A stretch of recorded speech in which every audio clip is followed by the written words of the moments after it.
अच्छा जी, evaporation basically ये जब भी कोई लिक्विड हम रख देते हैं एनी टेम्परेचर, तो हम क्या देखते हैं कि वो लिक्विड आहिस्ता आहिस्ता से वेपर्स में कन्वर्ट होता है। लाइक फॉर एग्जांपल, अगर आप वाटर ले लें और एक ग्लास में वाटर टेबल के ऊपर रख दें और आप कुछ देर बाद आएंगे तो वहाँ पर या तो वाटर कम्प्लीटली इवापोरेट हो चुका होगा या वाटर का जो वॉल्यूम है वो कम हो चुका होगा।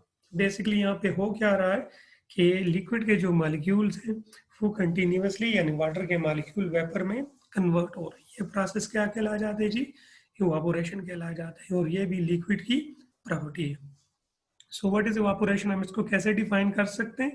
Evaporation is the spontaneous change. Spontaneous change का मतलब होता है ऐसा प्रोसेस जो खुद कंप्लीट होता है या खुद कंप्लीशन की तरफ जाता है, इसको हम स्पॉन्टेनियस प्रोसेस कहते हैं।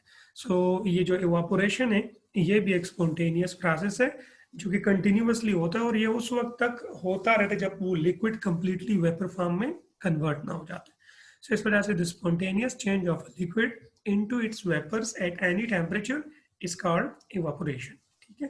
So according to kinetic molecular theory, molecules of a liquid are always in constant motion.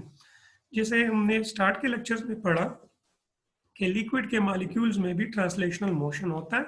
हाँ, गैसेस से कम होता है, जिसकी वजह से वो एक दूसरे के साथ कोलाइड होते हैं और इस कोलिजन के दौरान लिक्विड के मॉलिक्यूल्स भी एक दूसरे को एनर्जी ट्रांसफर करते हैं। अब इस दौरान अगर एक मॉलिक्यूल को एक इंस्टेंट के लिए बहुत सारे मॉलिक्यूल आ गए और उन्होंने उनको हिट कर दिया और उसको इतनी एनर्जी ट्रांसफर हो गई जो इंटर मॉलिक्यूलर फोर्सेस को ओवरकम कर सकता है, तो वो लिक्विड का मॉलिक्यूल जब सरफेस के ऊपर आ जाता है तो सरफेस से वेपर्स में कन्वर्ट हो जाता है। क्योंकि वेपर्स में कन्वर्ट होने के लिए मॉलिक्यूल के पास इतनी एनर्जी होनी चाहिए कि वो इंटर मॉलिक्यूलर फोर्सेस को ओवरकम कर सके। सो चूंकि लिक्विड के मॉलिक्यूल्स में भी कोलिजन होता है, इसमें अक्सर ड्यूरिंग कोलिजन मॉलिक्यूल्स इतना एनर्जी गेन कर लेते हैं कि सर्टन मॉलिक्यूल्स के वो इंटर मॉलिक्यूलर फोर्सेस को ओवरकम कर देता है, जिसकी वजह से वो अगर सरफेस के ऊपर आ जाते हैं तो सरफेस से वेपर्स फॉर्म में कन्वर्ट हो जाते हैं और इस तरह से इवापोरेशन का प्रोसेस कंटिन्यू रहता है अंटिल सारा लिक्विड कंप्लीटली इवापोरेट हो जाए। So the energy is not equally, अच्छा ये इवापोरेशन क्यों होता है? तो चले जी, ये फिर मैंने क्या लिखा है, the energy is not equally distributed among all the molecules. क्योंकि जितने भी मॉलिक्यूल्स हैं इनमें बास की काइनेटिक एनर्जी ज्यादा होती है, बास की काइनेटिक एनर्जी कम होती है। It changes after each collision of molecule.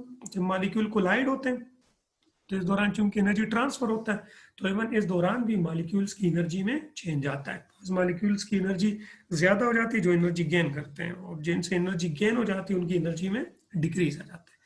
The molecule with greater kinetic energy move faster and reach to the surface. अब वो मॉलिक्यूल जिनकी काइनेटिक एनर्जी ज्यादा है, इसका मतलब है ड्यूरिंग कोलिजन उन्होंने एनर्जी गेन की है, तो जब वो सरफेस पे आ जाते हैं, so from the surface of liquid these molecules escape into vapours. Vapours की शक्ल में सरफेस से चले जाते हैं और ये प्रोसेस क्या है? इवापोरेशन है। So in an open container at constant temperature, evaporation continues is the same rate until all the liquid is converted into vapors. हाँ, अगर टेम्परेचर कांस्टेंट होता है और एक ओपन कंटेनर में हम कोई लिक्विड रख देते हैं तो इससे इवापोरेशन जो प्रोसेस होगा वो कांस्टेंट रेट के साथ कंटिन्यूसली हो रहा होगा। हाँ, अगर हम क्लोज कंटेनर में एक लिक्विड ले लेते हैं तो इसमें एक सर्टन स्टेज तक नेट इवापोरेशन होगी, लेकिन उसके बाद कंडेंसेशन और इवापोरेशन का जो रेट होता है वो आपस में बराबर हो जाता है, जिसकी वजह से वहां पर इक्विलिब्रियम एस्टेब्लिश हो जाता है और उस इक्विलिब्रियम के बाद फिर लिक्विड के वॉल्यूम में मजीद चेंज नहीं आता, क्योंकि फिर एक टाइम के लिए यानी एक सेकंड में जितने वाटर के मॉलिक्यूल वेपर्स में कन्वर्ट हो रहे हैं तो उतने ही वेपर्स वापस लिक्विड में कन्वर्ट हो रहा है। यानी फॉर एग्जांपल अगर हम एक लिक्विड क्लोज वेसल में ले लें तो इनिशियली सिर्फ इवापोरेशन होगा, फिर कुछ देर बाद कंडेंसेशन भी शुरू हो जाएगा और फिर इवापोरेशन रेट कम होता जाएगा, कंडेंसेशन रेट ज्यादा होता जाएगा विद टाइम, और फाइनली एक ऐसा स्टेज आ जाएगा कि इवापोरेशन और कंडेंसेशन का रेट बराबर हो जाएगा, तो फिर वहां पर उसके बाद नेट इवापोरेशन नहीं होगा। लेकिन अगर हम ओपन वेसल में या ओपन कंटेनर में कोई लिक्विड ले लेते हैं तो फिर उसमें से कंटिन्यूस जो इवापोरेशन होगी उसका जो रेट होगा वो कांस्टेंट रहेगा उस वक्त तक जब तक वो लिक्विड कंप्लीटली इवापोरेट हो जाता है। अच्छा, कौन कौन से फैक्टर्स ऐसे हैं जो कि इवापोरेशन को इफेक्ट करते हैं? तो सरफेस एरिया, चूंकि इवापोरेशन एक सरफेस फिनोमेना है, अब लाजमी बात है अगर हम लिक्विड का सरफेस एरिया ज़्यादा रखते हैं तो ज़्यादा मॉलिक्यूल सरफेस पे आएंगे और यूनिट टाइम में वेपर्स में कन्वर्ट होंगे, तो इस तरह से रेट ऑफ इवापोरेशन क्या होगा? ज़्यादा होगा। सेकंड जो फैक्टर है दैट इज टेम्परेचर। लाजमी बात है टेम्परेचर बढ़ाएंगे तो इससे मॉलिक्यूल की काइनेटिक एनर्जी बढ़ेगी, जिसकी वजह से फिर यूनिट टाइम में ज़्यादा मॉलिक्यूल्स लिक्विड के वेपर्स में कन्वर्ट होना शुरू हो जाएंगे और इस तरह से जो इवापोरेशन रेट है वो इंक्रीज हो जाएगा। Another one is strength of intermolecular forces. अभी जैसे मैंने बता दिया कि इवापोरेशन उस वक्त होती है, कोई मॉलिक्यूल लिक्विड का उस वक्त वेपर में कन्वर्ट होगा जब वो इंटरमॉलिक्यूलर फोर्सेस को ओवरकम कर दे और उसके लिए एनर्जी चाहिए होगी। अब जब इंटरमॉलिक्यूलर फोर्सेस स्ट्रांग होंगे तो फिर इवापोरेशन का रेट कम हो जाएगा। फॉर एग्जांपल हमारे पास दो लिक्विड्स हैं, एक हम कंसिडर कर ले चले, एक वाटर है और एक ईथर है। तो ईथर में इंटरमॉलिक्यूलर फोर्सेस वीक होते हैं क्योंकि वो नॉन पोलर है, जबकि वाटर पोलर है। तो अगर हम सेम टेम्परेचर पर सेम सरफेस एरिया के साथ इसको कंटेनर में डाल दें, यानी 1 लीटर वाटर डाल दें और 1 लीटर ईथर डाल दें, तो वो जो 1 लीटर ईथर होगा वो कम टाइम में इवापोरेट हो जाएगा कंपेरेटिवली वाटर से। तो इसका मतलब ये हो गया कि जिस लिक्विड में इंटरमॉलिक्यूलर फोर्स स्ट्रांग होंगे उनका जो इवापोरेशन रेट होगा वो कम होगा, और जिस लिक्विड में इंटरमॉलिक्यूलर फोर्सेस वीक होंगे उसका इवापोरेशन रेट ज्यादा होता है। सो इवापोरेशन रेट 3 फैक्टर्स पे डिपेंड करता है। कौन कौन से? सरफेस एरिया, सरफेस एरिया ज्यादा होगा इवापोरेशन रेट ज्यादा होगा। सरफेस एरिया कम होगा इवापोरेशन रेट कम होगा। टेम्परेचर, टेम्परेचर ज्यादा होगा इवापोरेशन रेट ज्यादा होगा। टेम्परेचर कम होगा इवापोरेशन रेट कम होगा। And third one, strength of intermolecular forces. Intermolecular forces जितने स्ट्रांग होंगे इवापोरेशन रेट कम होगा, इंटरमॉलिक्यूलर फोर्सेस वीक होंगे इवापोरेशन रेट ज्यादा होता है। अच्छा जी, ये एक ईटा में से क्वेश्चन आया था 2014 में कि for a given liquid at atmospheric pressure which process can occur at any temperature। So जी इवापोरेशन है, क्योंकि बॉइलिंग पॉइंट पर जब हम लिक्विड को हीट करते हैं उसका बॉइलिंग पॉइंट पहुंच जाता है, उसके बाद जो हम मजीद मतलब हीट दे रहे हैं तो उसके बाद लिक्विड का टेम्परेचर कांस्टेंट हो जाता है, वो बॉइलिंग है, वो इवापोरेशन नहीं है, उसको हम वेपोराइजेशन कह सकते हैं। मेल्टिंग, मेल्टिंग तो लाजमी बात है, जो मेल्टिंग पॉइंट होगा उस पर या उससे ऊपर के टेम्परेचर पे होगा। सैलिडिफिकेशन फ्रीजिंग पॉइंट या उससे लोअर टेम्परेचर पे होगा। बट इवापोरेशन वो जी एनी टेम्परेचर पे होता है, जो कि स्टार्ट में डिफिनीशन में भी लिखा था। अच्छा, तो फिर ये वेपर प्रेशर क्या है? देखें यहाँ पर एक बात मैं आपको फिर कहता चलूँ, इवापोरेशन और वेपर प्रेशर स्मार्ट सिलेबस में नहीं है, सिर्फ बॉइलिंग पॉइंट इन्होंने दिया हुआ है। लेकिन चूंकि बॉइलिंग पॉइंट और इवापोरेशन वेपर प्रेशर ये रिलेवेंट है तो इस वजह से मैं ब्रीफली ये दोनों टॉपिक्स भी करवा रहा हूँ। अच्छा, वेपर प्रेशर क्या है? The pressure exerted by vapors in equilibrium with the liquid at a given temperature is called vapor pressure of a liquid। यानी अगर हम एक लिक्विड है, लेट सपोज हमने उसको एक क्लोज वेसल में ले लिया, तो वहाँ पर इनिशियली इवापोरेशन होगी, फिर कुछ देर बाद जब वेपर ज़्यादा हो जाएंगे तो साथ में कंडेंसेशन भी शुरू हो जाएगी, जो कि यहाँ पर इस ब्लू एरो से रिप्रेजेंट किया जा रहा है, और रेड एरोज जो कि अपवर्ड पॉइंट कर रहे हैं ये बेसिकली इवापोरेशन को रिप्रेजेंट कर रहा है। लेकिन इनिशियली जो वेपोराइजेशन रेट हो वो कंडेंसेशन के रेट से ज़्यादा होगा, तो इक्विलिब्रियम एस्टैब्लिश नहीं हुआ। कुछ देर बाद इवापोरेशन और कंडेंसेशन रेट बराबर हो जाएंगे। इस दौरान ये जो लिक्विड के वेपर्स होंगे लिक्विड के ऊपर, इनका जो अमाउंट होगा फिर वो कांस्टेंट होगा, न लिक्विड के वॉल्यूम में कोई चेंज आएगा न वेपर्स में मजीद कोई चेंज आएगा। इस टाइम इस लिक्विड के वेपर जो प्रेशर एक्सर्ट कर रहे हैं वो मैक्सिमम होगा, और वो प्रेशर इस लिक्विड का इस टेम्परेचर पे, जिस टेम्परेचर पर हमने ये लिक्विड लिया है, वेपर प्रेशर कहलाया जाता है। यहाँ पर इन दो स्टेजेस में भी इन वेपर्स का प्रेशर होगा जब इक्विलिब्रियम एस्टेब्लिश नहीं हुआ, लेकिन ये प्रेशर कंटिन्यूअसली चेंज हो रहा होगा, क्योंकि यहाँ पर चूंकि अभी फिलहाल नेट इवापोरेशन हो रही है, इस वजह से वेपर्स के अमाउंट में इंक्रीज आ रहा है, तो आहिस्ता आहिस्ता से ये प्रेशर ज्यादा होगा। लेकिन जब इक्विलिब्रियम एस्टेब्लिश हो जाएगा इवापोरेशन और कंडेंसेशन रेट के दरमियान, तो फिर उस वक्त प्रेशर में मजीद चेंज नहीं आएगा, जिसकी वजह से वो प्रेशर वेपर प्रेशर कहलाया जाता है और मजीद चेंज वहां पर ऑब्जर्व नहीं होगा। So the pressure exerted by vapours in equilibrium with liquid at a given temperature is called vapour pressure. यानी वो प्रेशर जब किसी लिक्विड के वेपर्स एक्सर्ट करते हैं उस वक्त जब वो वेपर्स अपने ही लिक्विड स्टेट के साथ इक्विलिब्रियम में हो, तो उस प्रेशर को हम उस लिक्विड का वेपर प्रेशर कहते हैं। लेकिन साथ में टेम्परेचर भी मेंशन करना होगा क्योंकि ये टेम्परेचर डिपेंडेंट होता है। तो कौन से फैक्टर्स ऐसे जो वेपर प्रेशर को अफेक्ट करते हैं? तो नेचर ऑफ लिक्विड लाजमी बात है, मतलब इंटरमॉलिक्यूलर फोर्सेस की बात हो रही है। बाज लिक्विड में इंटरमॉलिक्यूलर फोर्सेस स्ट्रांग होते हैं, बाज लिक्विड्स में इंटरमॉलिक्यूलर फोर्सेस वीक होते हैं।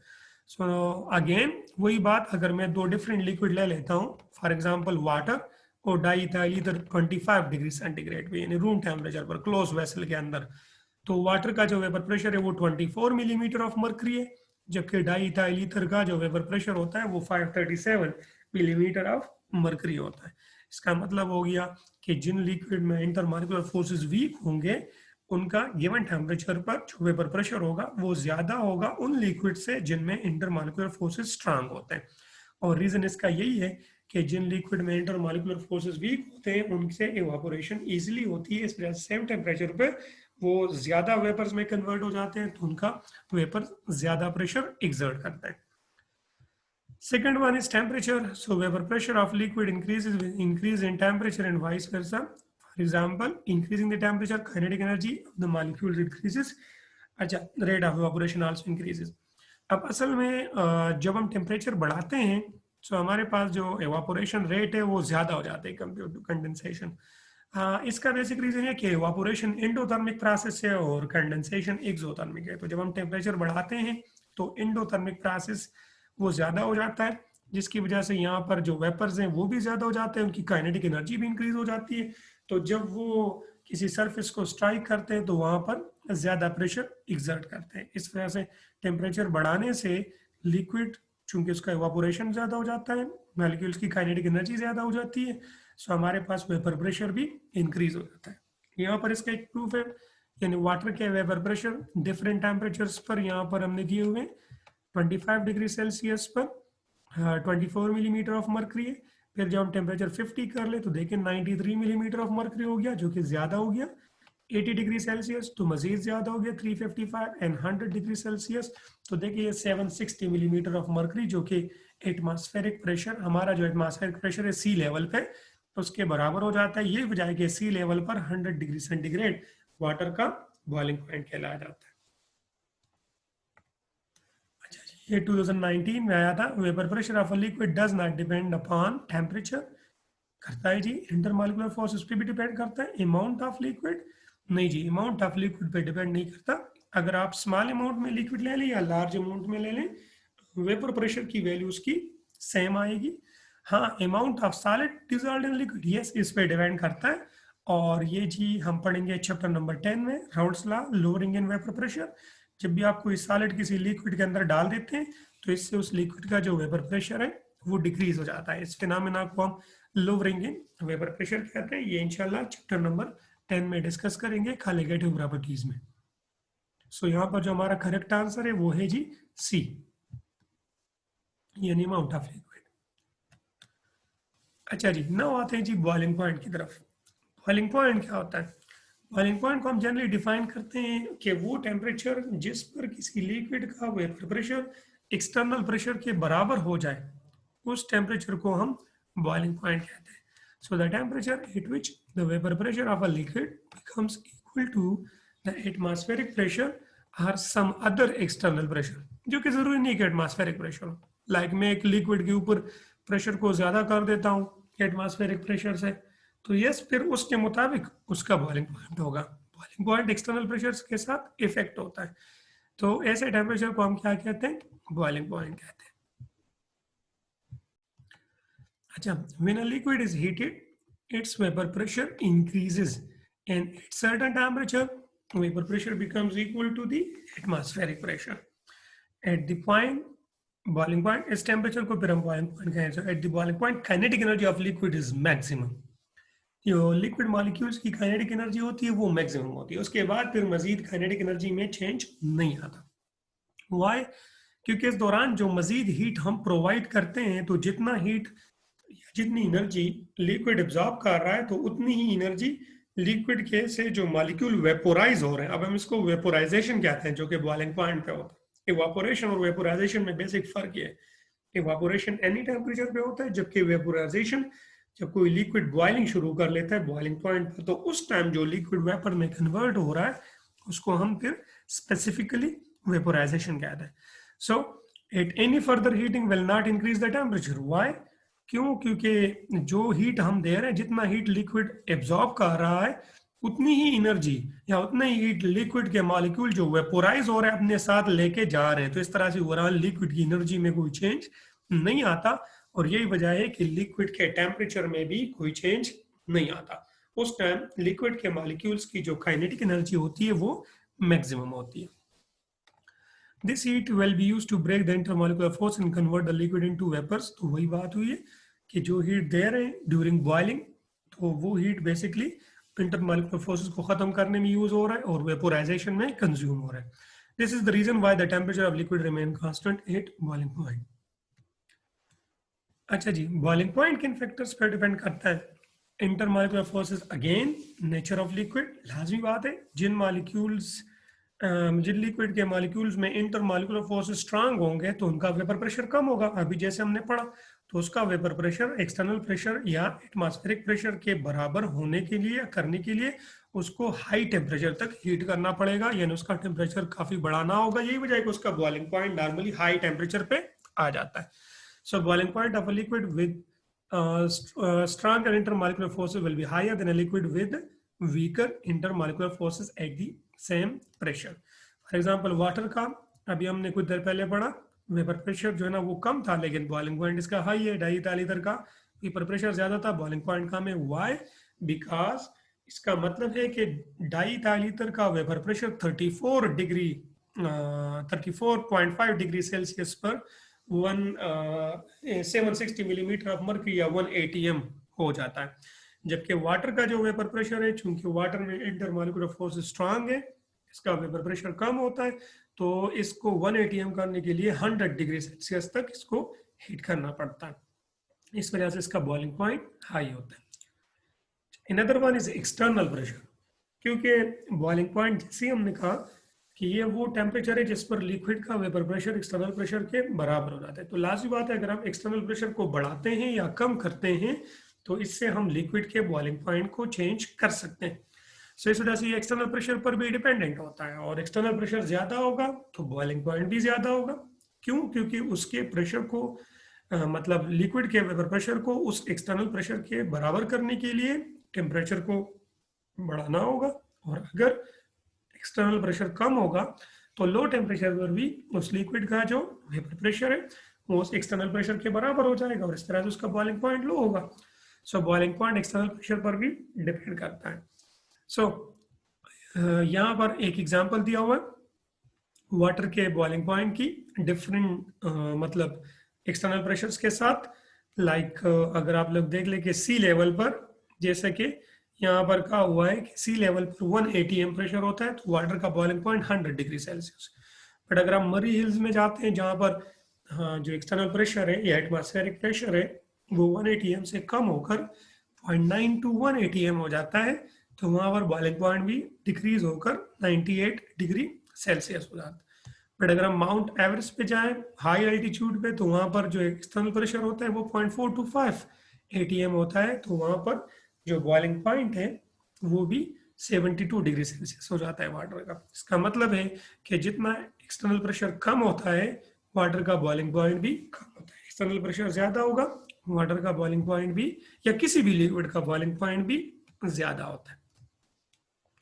ये जी कीटा में क्वेश्चन आया था कि at higher altitudes the boiling point of water is less than 100 degree Celsius. This is because of, ये क्यों होता है? So higher atmospheric pressure, weak hydrogen bonding, higher atmospheric pressure तो वहाँ पे कम होता है। वीक हाइड्रोजन बॉन्डिंग पर तो कोई इफेक्ट नहीं पड़ता। No change in atmospheric pressure, atmospheric pressure में चेंज आता है तभी तो बॉइलिंग पॉइंट इफेक्ट हो रहा है। सो लोअर एटमॉस्फेरिक प्रेशर यस, जब हम हायर एल्टीट्यूड्स पे जाते हैं, ज़्यादा बुलंदी पे जाते हैं, तो चूंकि एक्सटर्नल प्रेशर एटमॉस्फेरिक प्रेशर कम हो जाता है, इस वजह से जो वाटर का बॉइलिंग पॉइंट है वो 100 से कम हो जाता है।